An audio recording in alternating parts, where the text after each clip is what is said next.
Shalom, kita bertemu lagi di dalam pertemuan kita, pelajaran agama Kristen, untuk pertemuan yang kedua pada hari ini.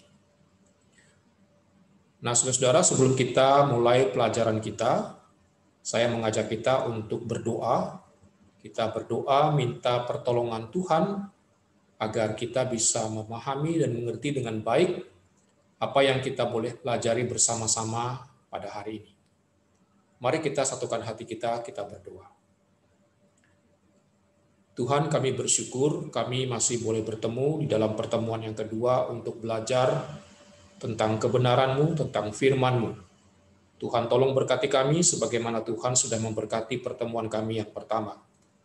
Kami berdoa supaya melalui pelajaran kami di dalam pertemuan kedua ini, kami semakin lebih dalam untuk mengenal, untuk memahami, mengerti tentang Engkau Allah kami yang hidup, Allah yang sejati, Allah yang satu-satunya itu yang boleh kami sembah. Tuhan, tolong pimpin kami, karena kami alaskan doa kami di dalam nama Tuhan kami, Yesus Kristus, Tuhan dan Juru Selamat kami yang hidup. Amin. Anak-anak, kita sudah belajar di dalam pertemuan pertama kita tentang siapakah Allah. Ya, kita tahu bahwa Allah yang kita sembah, Allah yang kita berdoa kepadanya adalah Allah yang hidup. Dia bukan Allah yang mati. Dia Allah yang sejati, bukan Allah yang palsu. Allah yang kita sembah adalah Allah yang esa, Allah yang tunggal, Allah yang satu. Tetapi Allah yang satu atau Allah yang esa itu memiliki tiga pribadi yang kita kenal dengan nama Allah Tritunggal, yaitu Allah Bapa, Allah Putra Yesus Kristus, dan Allah Roh Kudus. Ketiganya sederajat, sama dalam hal kuasa, satu tidak lebih tinggi atau lebih rendah daripada yang lain. Allah Bapa adalah Allah pencipta, Allah Putra Yesus Kristus adalah Allah yang menebus kita dengan kematiannya di atas kayu salib, dan Allah Roh Kudus adalah Allah yang menolong kita, karena dia adalah Roh penolong, Roh penghibur yang membawa kita untuk mengenal akan Kristus dan Allah. Dan Roh juga yang menginsyafkan kita akan segala dosa-dosa kita. Kita bersyukur kalau kita memiliki Allah yang hidup, bukan Allah yang mati, seperti yang disembah oleh bangsa-bangsa yang tidak mengenal Tuhan. Yang kita sudah pelajari adalah bangsa Mesir dan juga bangsa Kanaan. Nah, pada hari ini kita akan melanjutkan kembali pelajaran kita tentang Allah, dan kita akan semakin lebih mengenal oleh karena Allah yang kita sembah itu adalah Allah yang ingin supaya dirinya dikenal oleh kita. Oke.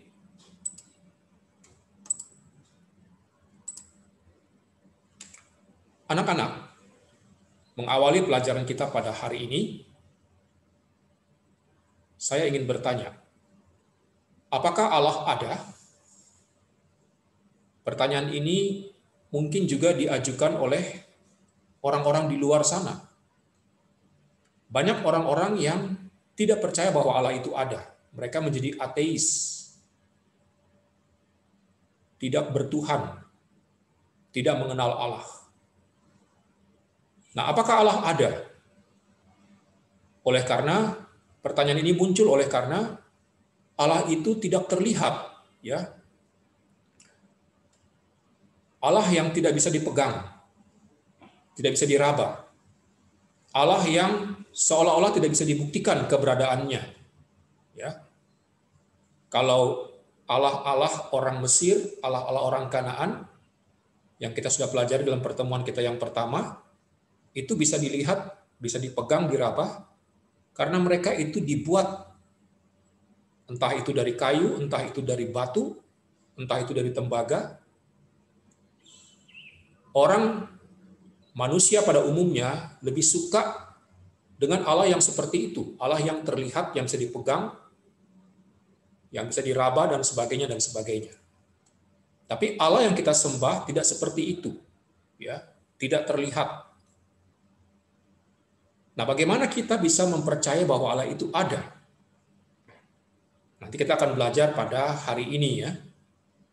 apakah betul Allah itu ada, dan bagaimana saya bisa mempercayai bahwa Allah itu ada. Nah, anak-anak, supaya kita bisa percaya bahwa Allah itu ada, kita harus percaya dengan iman. Ya. Iman itu apa? Di dalam kitab Ibrani 11 ayat 1 ditulis bahwa iman itu adalah dasar dari segala sesuatu yang kita harapkan dan bukti dari segala sesuatu yang tidak kita lihat. Lalu Ibrani 11 ayat 6 ditulis, sebab barang siapa berpaling kepada Allah, ia harus percaya bahwa Allah ada dan bahwa Allah memberi upah kepada orang yang sungguh-sungguh mencari Dia. Nah, di sini kita melihat, kalau kita berpaling kepada Allah, artinya kalau kita mengarahkan hati kita kepada Allah, kalau kita mengarahkan pandangan kita kepada Allah, kalau kita ingin sungguh-sungguh mencari Allah, maka kita harus percaya bahwa Allah ada. Percaya itu apa? Iman. Jadi kita harus percaya dengan iman kita bahwa Allah itu ada. Dan kalau kita sudah percaya dengan iman kita bahwa Allah itu ada, Allah akan memberikan upah kepada kita. Yaitu kita yang sungguh-sungguh ingin mencari Dia. Kita yang rindu agar Tuhan menyatakan dirinya kepada kita. Tuhan akan memberikan upah kepada orang-orang yang demikian. Kita lihat lagi. Tadi saya mengatakan, bagaimana kita bisa percaya kalau Allah itu ada? Apa buktinya? Eksistensi atau keberadaan Allah itu bisa dibuktikan dari apa? Yang pertama dari ciptaan-ciptaannya. Ya. Anak-anak kita tahu ya, di dalam kitab Kejadian, kalian mungkin sudah pernah belajar ya. Nah, saya juga sudah pernah ajarkan untuk anak-anak yang waktu masih SD ya, penciptaan dari hari pertama sampai harinya yang ke-6 ya. Tuhan menciptakan mulai dari menciptakan terang, lalu menciptakan langit, menciptakan cakrawala, benda-benda penerang, menciptakan burung, menciptakan binatang di udara, di laut dan di darat, menciptakan tumbuh-tumbuhan, juga menciptakan manusia. Dan hari yang ke-7 Tuhan beristirahat, yang kita kenal dengan hari Sabat atau hari perhentian. Nah, anak-anak, dari semua ciptaan Allah ini, jikalau kita amati, kita mau tidak mau harus mengakui bahwa Allah itu ada. Ya. Coba saja kalian perhatikan, nonton misalnya Animal Planet atau National Geography tentang animal.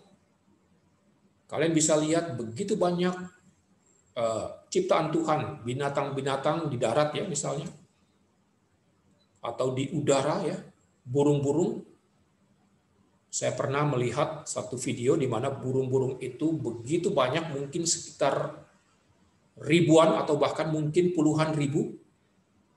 Mereka terbang rame-rame begitu membentuk formasi-formasi ya. Tetapi herannya, meskipun mereka begitu banyak, mereka terbang bersamaan tapi mereka tidak tabrakan. Burung yang satu tidak tabrakan dengan burung yang lain. Tapi semuanya terbang dengan begitu harmonis, membentuk bentukan-bentukan yang berbeda-beda. Nanti kalian bisa search sendiri ya. Itu baru burung. Belum lagi ikan, juga ada ikan di laut juga ada yang seperti itu. Dan kalau kita mengamati juga di laut itu berbagai macam binatang yang kita bisa temukan, berbagai macam aneka ikan yang kita bisa lihat. Terlalu luas ciptaan Tuhan, terlalu ajaib. Ya. Nah, di dalam kitab Mazmur nomor 19 ayat 2 sampai 3, di sini Mazmur menuliskan bahwa ciptaan Allah itu menceritakan tentang Allah. Ya. Langit menceritakan kemuliaan Allah, dan cakrawala memberitakan pekerjaan tangannya. Hari meneruskan berita itu kepada hari, dan malam menyampaikan pengetahuan itu kepada malam. Kita kalau memperhatikan langit, ya, terutama kalau setelah habis hujan, biasanya langitnya cerah, ya. Itu langitnya begitu biru sekali. Dan kita kalau melihat awan, awannya begitu putih kalau udara cerah, ya. Nah, saudara-saudara, baru langit, baru awan yang kita lihat. Di situ kita sudah mengagumi ciptaan Tuhan itu. Ya. Belum lagi kalau kita melihat matahari itu, waktu pagi hari dia terbit, ya. Di Alkitab mengatakan terbit seperti pengantin laki-laki, ya, yang keluar, yang begitu indah. Lalu matahari itu kalau siang dia naik ke atas kita, lalu pada sore hari dia terbenam. Kita kalau ke pantai misalnya, kalau kita melihat matahari terbenam, sunset, ya, itu sangat indah sekali pemandangannya. Nah, saudara-saudara, dari ciptaan Tuhan ini, kita mau tidak mau dibawa kepada satu pengakuan bahwa kalau bukan Tuhan yang menciptakan, siapa yang menciptakannya? Apakah ada manusia yang bisa menciptakan semua itu? Tidak ada. Oleh karena manusia sendiri adalah ciptaan Allah. Dan Tuhan bukan hanya menciptakan dengan begitu baik semuanya itu, dan begitu indah, tapi Tuhan juga mengaturnya, memeliharanya, sehingga semuanya itu berjalan di dalam rotasinya.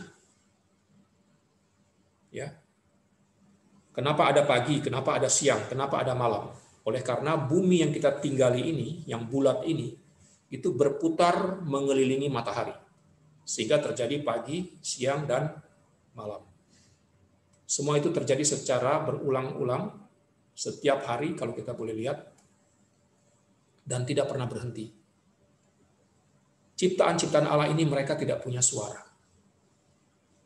Tetapi dengan semua yang mereka tunjukkan kepada kita itu, yang kita bisa lihat, mereka membuktikan bahwa ini loh, yang menciptakan semua ini adalah Tuhan. Jadi kita bisa melihat keberadaan Allah itu melalui apa? Melalui ciptaan-ciptaan Allah. Oke. Lalu selain ciptaan-ciptaan Allah, apa yang menjadi bukti bahwa Allah itu benar-benar ada? Atau apa yang menjadi bukti bahwa Allah itu really exist? Kita lihat. Bukti bahwa Allah itu ada, yaitu melalui Yesus Kristus. Yesus Kristus itu adalah Allah yang berinkarnasi menjadi manusia. Dia pernah datang ke dalam dunia ini kira-kira 2000 tahun yang lalu. Yesus Kristus adalah pribadi kedua dari Allah Tritunggal. Ya. Dia adalah Allah, 100% Allah, juga 100% manusia. Kealahan atau bukti bahwa Yesus itu adalah Allah, kita bisa lihat pada waktu dia berada dalam dunia ini apa saja yang dia lakukan.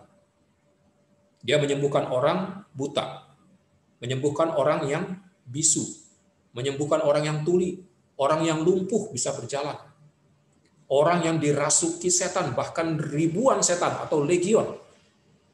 Setan itu bisa diusir oleh Tuhan, dan orang yang dirasuki itu disembuhkan, tidak lagi dirasuki. Tuhan Yesus juga bisa membangkitkan orang yang sudah mati. Ya, dia bisa mengubah air menjadi anggur, dan masih banyak lagi mujizat-mujizat lain yang Tuhan Yesus lakukan yang menunjukkan bahwa dia itu Allah. Dan yang paling penting adalah apa? Yesus mengampuni dosa orang atau dosa manusia. Ya, kita tahu ceritanya waktu ada orang beberapa orang menggotong orang yang lumpuh, ya, mereka masukkan orang itu dari atas rumah. Lalu waktu sampai di depan Yesus, Yesus mengatakan apa? Dosamu sudah diampuni. Di situ menunjukkan bahwa Yesus itu Allah yang berkuasa untuk mengampuni dosa manusia. Nah, di dalam Yohanes 14 ayat 6, Tuhan Yesus mengatakan bahwa akulah jalan dan kebenaran dan hidup. Tidak ada seorang pun yang datang kepada Bapa kalau tidak melalui aku. Oleh karena apa? Oleh karena Yesus Kristus itu adalah Allah. Dialah satu-satunya jalan dan kebenaran dan hidup. Tidak ada jalan lain kecuali melalui Yesus Kristus. Yesus Kristus bukan hanya Allah, tapi dia juga adalah manusia sejati, 100% manusia. Ya, sebagai manusia, apa yang bisa ditunjukkan bahwa dia itu manusia? Dia pernah kecapean, pernah. Dia butuh istirahat sama seperti kita, ya. Dia pernah haus, rasa haus, ya. Dia juga pernah rasa lapar. Dia pernah bersuka cita, ya. Melihat orang-orang yang berdosa bertobat, seperti Zakius yang bertobat, dia bersuka cita, tapi dia juga berduka ketika melihat orang-orang berbuat dosa. Semuanya itu, perasaan-perasaan itu Yesus pernah alami, menunjukkan bahwa Yesus itu 100% a man, 100% manusia. Tapi apa yang membedakan Yesus sebagai manusia dengan kita sebagai manusia? Apa yang membedakan? Yang membedakan adalah meskipun Yesus sebagai manusia, dia tidak pernah berbuat dosa sedikit pun. Saya ulangi ya, meskipun Yesus sama seperti kita manusia, tetapi dia tidak pernah berbuat dosa sedikit pun. Lalu di dalam Kolose 2 ayat 9, tertulis bahwa sebab di dalam dialah ini ditulis dalam huruf besar, ini menunjukkan kepada Yesus. Sebab di dalam Yesuslah berdiam secara jasmaniah seluruh kepenuhan kealahan. Ya. Jadi di dalam Kolose 2 ayat 9 ini membuktikan bahwa di dalam diri Yesus Kristus itu kepenuhan atau Allah itu penuh di dalam dirinya. Ya. Jadi ini menunjukkan bagaimana Allah itu datang ke dalam dunia ini dalam wujud manusia.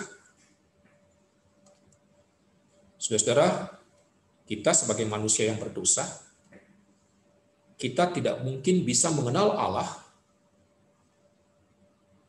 kalau Allah itu sendiri tidak memperkenalkan dirinya kepada kita.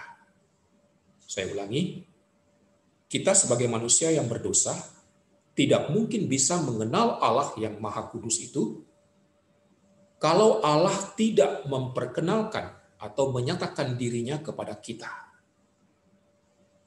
Bagaimana dia harus memperkenalkan dirinya kepada kita supaya kita mengenal dia? Dia harus menjadi sama seperti kita manusia. Maka dia berinkarnasi atau dia datang dalam rupa manusia, yaitu di dalam Yesus Kristus. Ya, kita tahu bahwa Yesus Kristus itu dikandung dari Roh Kudus ketika dia lahir. Bukan seperti kita. Kita lahir oleh karena ada keinginan dari orang tua kita, papa dan mama kita. Tapi Yesus Kristus lahir dikandung dari Roh Kudus. Dan dia mengalami semua yang kita alami, seperti tadi yang saya katakan. Tapi sebagai manusia dia tidak pernah berbuat dosa. Apakah Yesus datang ke dalam dunia ini hanya sekedar untuk menunjukkan kepada kita bahwa dia itu Allah? Tidak. Yesus Kristus datang ke dalam dunia ini untuk satu misi, tujuan yang Tuhan Allah Bapa perintahkan, yaitu untuk apa? Untuk menjadi penebusan bagi kita. Jadi Yesus Kristus datang ke dalam dunia ini untuk apa? Untuk mati di kayu salib. Supaya dia dipermuliakan di atas kayu salib itu. Oleh karena apa? Oleh karena Allah Bapa di surga itu mengasihi saudara dan saya. Mengasihi kita yang berdosa. Seharusnya kalian dan Mr. Giovi yang harus disalibkan seperti ini. Tapi oleh karena Allah Bapa di surga mengasihi kita, dia rela datang ke dalam dunia ini dalam wujud manusia, yaitu dalam Yesus Kristus. Dia rela untuk disalibkan, dan dia mati, dikuburkan, tapi pada hari ketiga dia bangkit dari kematian. Lalu dia naik ke surga, dan dia berjanji untuk datang kembali kedua kalinya untuk menghakimi orang yang percaya maupun orang yang tidak percaya. Nah, saudara-saudara, kematian Yesus di atas kayu salib ini memperdamaikan kita yang berdosa ini, yang relasinya sudah rusak dengan Tuhan Allah, itu diperdamaikan dan dipulihkan kembali. Relasi kita yang rusak dipulihkan kembali, dipersatukan kembali relasi kita dengan Tuhan, hubungan kita dengan Tuhan. Oleh karena apa? Oleh karena Yesus Kristus itu adalah jalan dan kebenaran dan hidup. Hanya melalui Yesus Kristus sajalah kita datang kepada Bapa. Tidak ada seorang pun yang datang kepada Bapa kalau tidak melalui Yesus Kristus. Jadi, di sini kita sudah lihat bukti bahwa Allah itu benar-benar ada. Tadi dari pertama apa? Dari ciptaannya. Dan yang kedua adalah dari Yesus Kristus. Dan yang ketiga, bukti bahwa Allah itu ada, kita bisa tahu dari mana? Dari Alkitab. Alkitab ini adalah suatu buku yang berisi tulisan tentang Allah, yang menceritakan tentang Allah, tentang Kristus penebusannya, dan juga tentang Roh Kudus. Alkitab itu adalah buku yang berisikan perkataan-perkataan Allah. Alkitab memiliki perkataan-perkataan Allah yang memiliki kuasa untuk membuat kita yang membaca dan merenungkannya itu semakin bertumbuh di dalam pengenalan kita akan Allah. Yohanes 1 ayat 1 mengatakan, pada mulanya adalah firman. Firman itu bersama-sama dengan Allah, dan firman itu adalah Allah. Perhatikan, firman itu adalah Allah. Kita masih ingat ya, waktu Tuhan menciptakan langit, bumi, dan segala isinya ini, Tuhan menciptakan dengan cara apa? Berfirman. Artinya dia berkata-kata. Jadi firman atau perkataan Allah yang tertulis di dalam Alkitab ini, firman itu adalah Allah. Lalu Yohanes 1 ayat 14, firman itu telah menjadi manusia dan diam di antara kita. Dan kita telah melihat kemuliaannya. Nya ini huruf besar. Artinya kemuliaan Kristus. Yaitu kemuliaan yang diberikan kepadanya sebagai anak tunggal Bapa, penuh kasih karunia dan kebenaran. Firman itu adalah Allah. Firman itu telah menjadi manusia. Jadi Allah telah menjadi manusia. Tadi kita tahu di dalam Yesus Kristus. Ya. Nah, anak-anak, makanya kita perlu membaca Alkitab setiap hari. Alkitab adalah firman Tuhan, firman Allah. Untuk mengenal Allah dengan benar, maka kita harus membacanya secara tekun setiap hari. Kita harus merenungkannya. Membaca Alkitab beda dengan membaca buku cerita. Membaca Alkitab, kita tidak bisa sembarang menafsirkannya dengan pengertian kita yang berdosa ini. Sebelum membaca Alkitab, kita harus berdoa, minta pertolongan dari Roh Kudus. Ya, tadi saya katakan, Roh Kudus itu adalah roh penolong yang membawa kita untuk semakin lebih mengenal kebenaran. Ya, tanpa pertolongan Roh Kudus, ketika kita membaca Alkitab, kita tidak mungkin bisa mengerti dengan baik. Tapi kita harus membaca dengan pertolongan Roh Kudus. Kita harus berdoa dengan sikap yang rendah hati. Sikap seperti seorang murid yang mau belajar, yang mau diajar. Kalau kita sudah punya sikap yang demikian, maka pasti Tuhan akan memperkenalkan dirinya lebih dalam lagi kepada kita.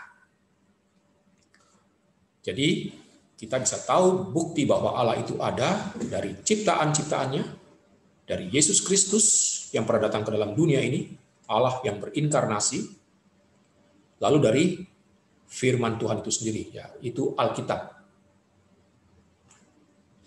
Lalu kita lihat, Allah yang kita percaya itu roh, ya. Allah itu roh. Allah itu karena dia adalah roh, maka dia tidak memiliki tubuh seperti kita manusia.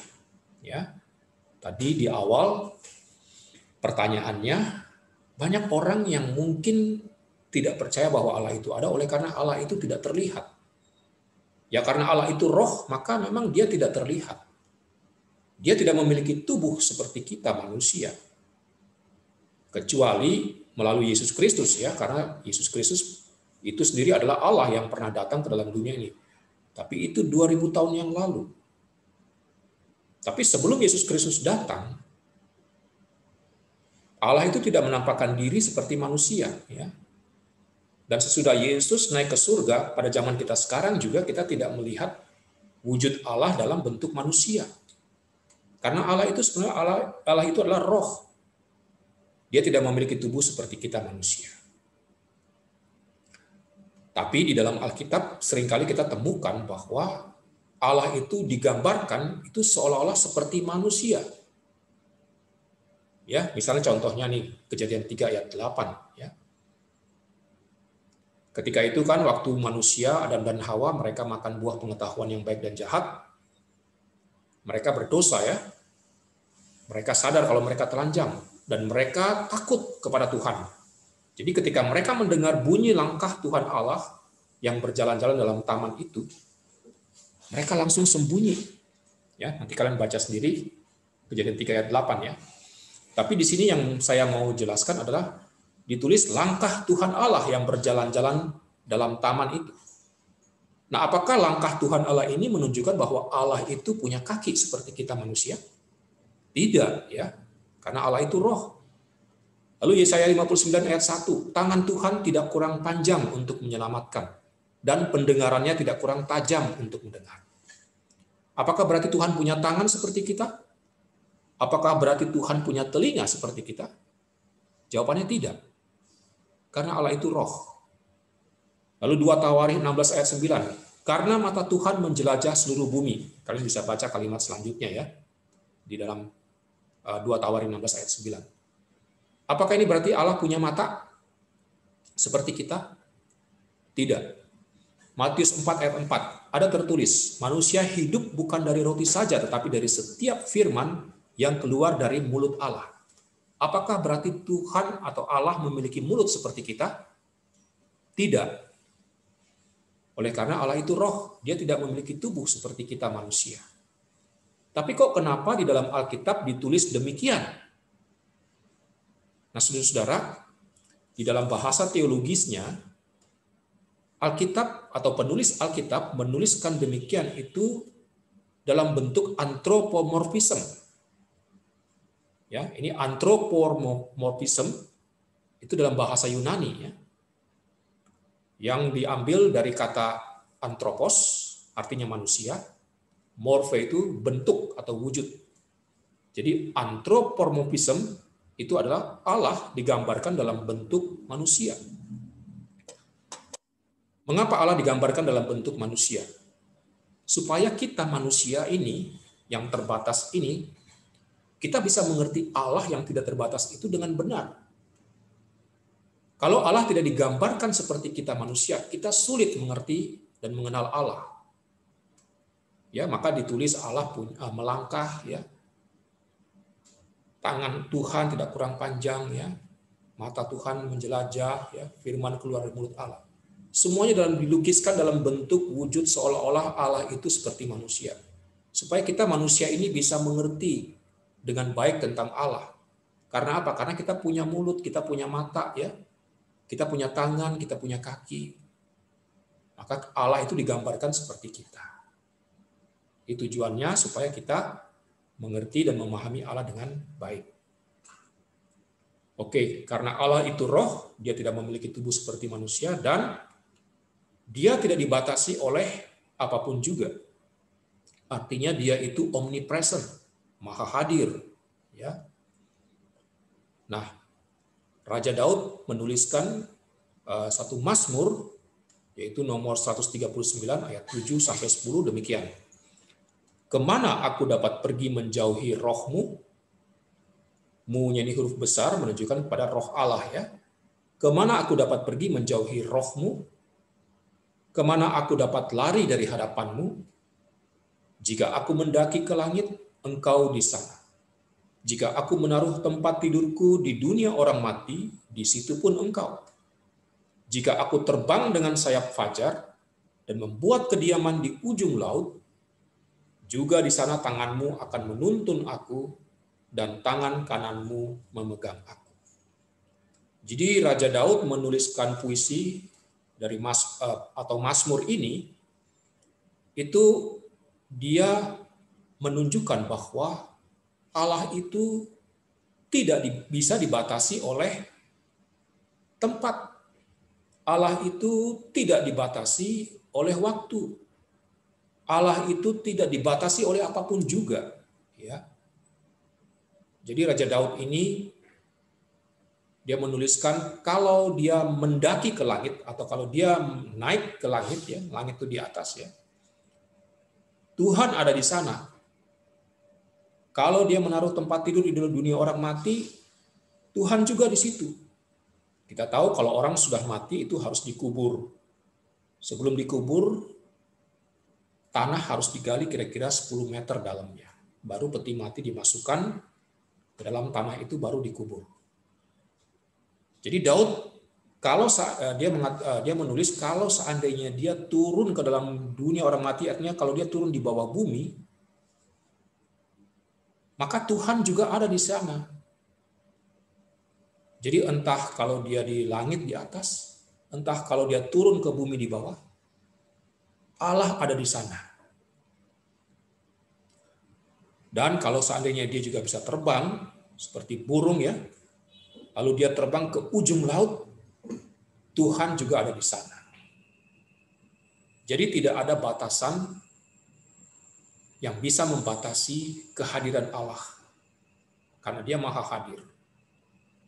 Ya, kalau kita berdoa di sini, lalu ada orang lain berdoa di negara lain, apakah Allah hanya mendengar doa kita di sini dan tidak mendengarkan doa orang di negara lain? Tidak ya. Kalau kita berdoa di sini dan orang Kristen berdoa di negara lain, Tuhan mendengarkan kita. Dan Tuhan juga mendengarkan orang Kristen itu. Dan Tuhan juga hadir secara menyeluruh. Dia nggak hadir sebagian. Artinya sebagian dia di sini, sebagian dia di sana. Tidak. Dialah hadir secara utuh, lengkap, menyeluruh. Baik di sini maupun di negara lain. Maka kalau kita berdoa di sini, ada orang Kristen lain juga berdoa di negara lain, Tuhan hadir di sini dan juga Tuhan hadir di sana. Dan Tuhan mendengarkan doa-doa orang-orang Kristen yang berdoa dan berseru kepada Dia. Oke, lalu kita lihat Allah itu tidak terbatas. Infinite, ya. Karena Dia tidak terbatas, Dia melakukan segala sesuatu sesuai kerelaannya. Ya. Daniel 4 ayat 35. Coba kita lihat sebentar ya. Daniel 4 ayat 35.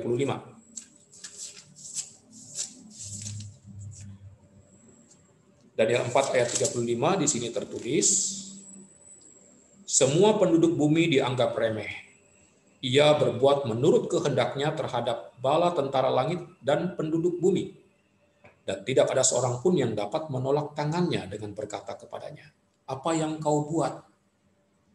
Jadi kalau Allah sudah melakukan segala sesuatu, tidak ada orang yang bisa mengatakan apa yang kau buat Allah. Oleh karena apa? Allah itu tidak terbatas. Dan Allah juga menetapkan segala sesuatu menurut keputusan kehendak-Nya. Efesus pasalnya yang pertama, ayat 11. Kita lihat. Aku katakan di dalam Kristus, karena di dalam Dialah kami mendapat bagian yang dijanjikan. Kami yang dari semula ditentukan untuk menerima bagian itu sesuai dengan maksud Allah, yang di dalam segala sesuatu bekerja menurut keputusan kehendak-Nya. Jadi Allah menetapkan segala sesuatu menurut keputusan kehendak-Nya. Kalau Allah sudah menetapkan segala sesuatu, tidak ada manusia yang bisa menggagalkannya.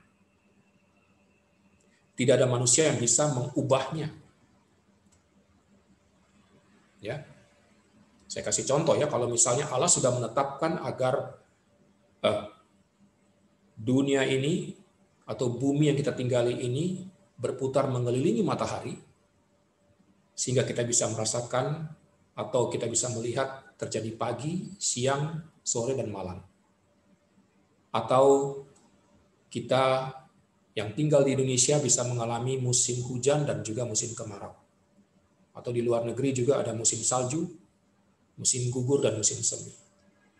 Semua yang sudah ditetapkan oleh Allah ini tidak bisa diubah oleh manusia. Manusia tidak bisa mengubah malam itu menjadi terang. Atau siang itu gelap. Tidak bisa seperti itu. Karena apa yang sudah Tuhan tetapkan, menurut keputusannya, terjadilah seperti itu. Tidak ada manusia yang bisa mengubahnya. Lalu Allah, karena Dia tidak terbatas, Dia Maha Tahu. Kebijaksanaannya tak terhingga. Saya bacakannya Mazmur 139. Mazmur 139 ayat 1 ya.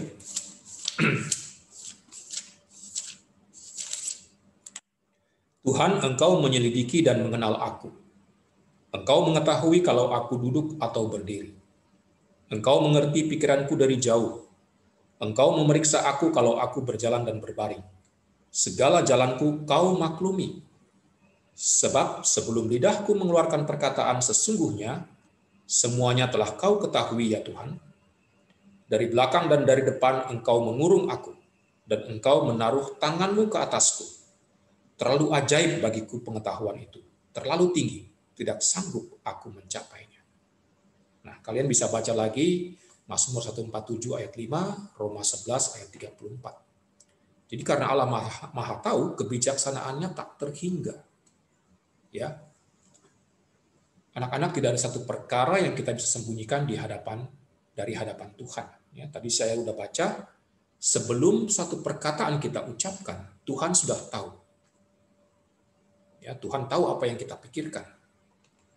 Jadi sekali lagi kita hidup, kita berhadapan dengan Allah yang Maha Tahu. Jadi kita harus punya hati yang takut akan Tuhan. Baik-baiklah kita hidup. Ya, pikirkanlah hal-hal yang baik, hal-hal yang benar, yang sesuai dengan perintah Tuhan. Ya, jangan memikirkan hal-hal yang jahat. Lalu kita melihat bahwa Allah itu juga adalah Allah yang kekal. Kekal itu artinya tidak berawal dan tidak berakhir.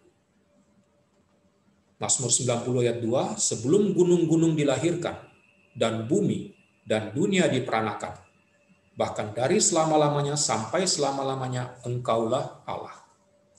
Jadi sebelum dunia ini ada, kan di dalam Alkitab, di dalam kitab Kejadian itu ditulis bahwa waktu dunia ini belum berbentuk dan kosong, gelap gulita meliputi seluruh bumi ini, dan Roh Allah melayang-layang di atas permukaan air itu. Roh Allah melayang-layang artinya sebelum dunia ini ada, sebelum dunia ini dijadikan, Allah itu sudah ada. Kapan adanya? Kita tidak tahu. Kita hanya tahu dari kekal. Sampai selama-lamanya, tidak ada akhirnya, gitu ya. Kalau kekal itu berarti tidak ada batasan waktu, seperti kita misalnya waktu kita lahir, kita dikasih tanggal, lahir tanggal berapa. Waktu kita mati, Kita dikasih tanggal juga dan tahunnya. Jadi kita punya batasan waktu, ya, entah itu 50 tahun, 60 atau 70, ya. Tapi Allah itu kekal, artinya tidak dibatasi oleh waktu. Sudah ada sejak kekekalan. Lalu di dalam Ibrani 13 ayat 8, Yesus Kristus tetap sama, baik kemarin maupun hari ini dan sampai selama-lamanya. Sampai selama-lamanya saya garis bawahi untuk menunjukkan bahwa itu berarti bahwa Allah itu kekal. Oke, pelajaran kita di dalam pertemuan yang kedua sampai di sini. Ada tugas yang kalian harus bikin. Yang pertama, kalian jawab, apakah kamu percaya bahwa Allah itu ada? Do you believe that God is exist? Yang kedua, bagaimana membuktikan keberadaan Allah? How to prove the existence of God? Kalian jawab pertanyaan ini, dua pertanyaan ini, lalu kalian foto, kalian kirimkan kepada Mr. Sangga. Nanti Mr. Sangga akan menyampaikan kepada saya, dan saya akan periksa dan memberikan nilai kepada kalian.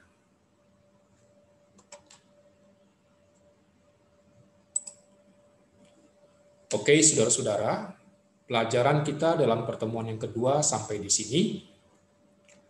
Saya berharap kita bisa semakin lebih mengenal Allah yang kita sembah itu. Kita sudah tahu bahwa Allah itu adalah Allah yang kekal, ya. Dan Allah itu juga tidak terbatas, tidak dibatasi oleh waktu. Dan kita juga sudah belajar bahwa Allah itu adalah Allah yang bisa dibuktikan kehadirannya di dalam kehidupan kita. Kiranya pelajaran kita ini menjadi berkat bagi kita semua. Ya, Tuhan Yesus memberkati kita. Mari kita berdoa, kita akhiri pelajaran kita ini. Tuhan, kami bersyukur, kami berterima kasih pertemuan kedua ini sudah Tuhan pimpin, dan kami boleh belajar banyak hal tentang Engkau. Tuhan, tolong kami supaya kami juga diberikan hati yang mau taat kepada Tuhan, mau melakukan segala perintah Tuhan. Berikan kepada kami kerinduan juga untuk belajar akan firman-Mu dengan lebih tekun, lebih teliti, supaya dengan demikian kami bisa mengenal Engkau yang adalah Allah kami yang hidup dan sejati. Terima kasih Bapa. Di dalam nama Tuhan kami, Yesus Kristus, kami berdoa dan kami bersyukur. Amin. Oke anak-anak, Tuhan memberkati kita. Jangan lupa tetap jaga kesehatan. Ya, ingat, selalu memakai masker. Ya, ingat untuk menjaga jarak. Ingat untuk mencuci tangan. Kiranya Tuhan memberkati kita, menganugerahkan kesehatan kepada kita, supaya kita bisa bertemu lagi di dalam kelas kita, di dalam pertemuan berikutnya. Tuhan memberkati. Bye-bye.